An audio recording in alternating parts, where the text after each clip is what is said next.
with Mark Huber, head of Boreham Wood. Mark, how is everyone looking ahead this week? Good, we're looking forward to it. Home game. We need to improve our home form a little bit. You know, it can become frustrating because, you know, teams get men behind the ball at home and we have to find a way around that, but we're looking forward to it. And unfortunately on the weekend just gone, the FA Trophy Wembley dream came to an end at the hands of Macclesfield, and it was another tight game, wasn't it? But they're good opposition. We played well. We dominated the whole of the game without being able to put the ball in the net, and that's what the game is. So Macclesfield just sat in on the edge of their box, and we couldn't knock the door down. But we played well enough to win the game. Sometimes it doesn't happen, and we're not gonna jump up and down and cry about it. We move on to the next one, and looking forward to it.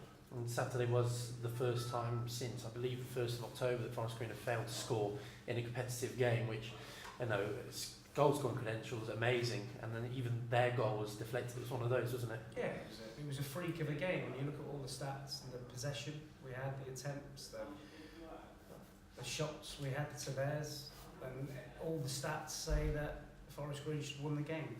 But sometimes a freak happens, and that's what happened, and you can't do too much about it. We have to move on to the next one, like you said, with heavily deflected goal. But that's football.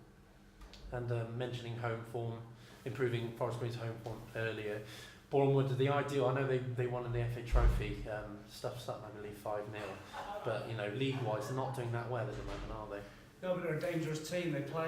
They'll get everybody back and try and hit us on the counter-attack. They've got pace, so we have to be aware of that, but we have to be on the front foot. We want to go and score 3 or 4 goals for a change at home and entertain our fans, which is what we try and do every week. But teams don't make it easy for you. You know, teams are not going to come and lie down, and we have to find the answers. So I watched the game at Boreham Wood the other night against Sutton. Sutton rested a lot of players, and obviously they've got their eye on Arsenal, so they weren't completely at it, but it was a good performance from Boreham Wood. And looking at the table as well, they're within a shout, realistically, of the playoffs. I believe it's something like 10 points. And looking, Forest Green have got pretty much double the amount of goals that Boreham Wood have, but defensively speaking, they're quite solid, aren't they? Yeah, like I say, they get a lot of men back, and, you know, got a good shape about them. So we respect them totally. They beat us the first game of the season. Got some good players. The manager's done really well. So it's going to be a tough game for us, but if we play well, we can win. And what's your relationship like with Luke Harrell, their manager, the youngest manager in the top 5 English divisions? Good. I speak to him a few times. He seems as though he knows what he's doing. He's got a good team there, good staff, Junior Lewis, and big good lift, and got some good players. So we know it's going to be a tough test. And they brought in Tom Hitchcock, Jay Reason. That's right, yeah. You know, potentially going forward, they have got threats there. Yeah, it's not as if we're playing a team that you look at and think, oh, you know, on paper they've got good players. So we have to be wary, but we've got to be on the front foot and go and win a game.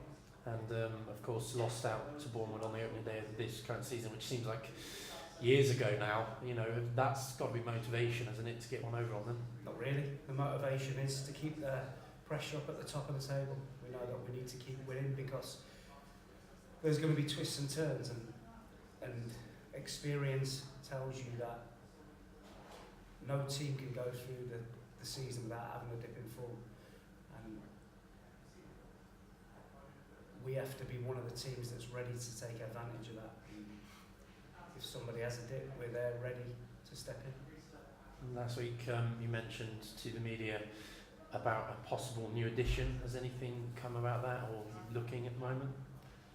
Yeah, we're looking, but what we have to do is make sure that whoever we bring in is going to complement and supplement the squad we've got. There's no point in bringing someone in just for the sake of it. We have to make sure that they add quality and they're better than what we've got, and we won't do that unless they're up to that standard. So we're trying to be a little bit choosy, going okay at the moment, and I've got faith in the players that we've got.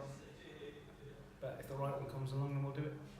And Christian Lloyd's picked up an injury and the Macclesfield defeat. How is he this week? Because obviously goals at the moment all pretty much coming from him. He's very sore, but one thing we know about Doige is he's a warrior. And if he's 10% fit on Saturday, he'll want to go and play. So I've got no worries about Doji. He'll be fit to play. Anyone else? How are we looking elsewhere? No, only Marcus Kelly. Obviously his hamstring. And Fabio Robert twisted his ankle in the week. So apart from that, full strength. Brilliant. Thank you very much.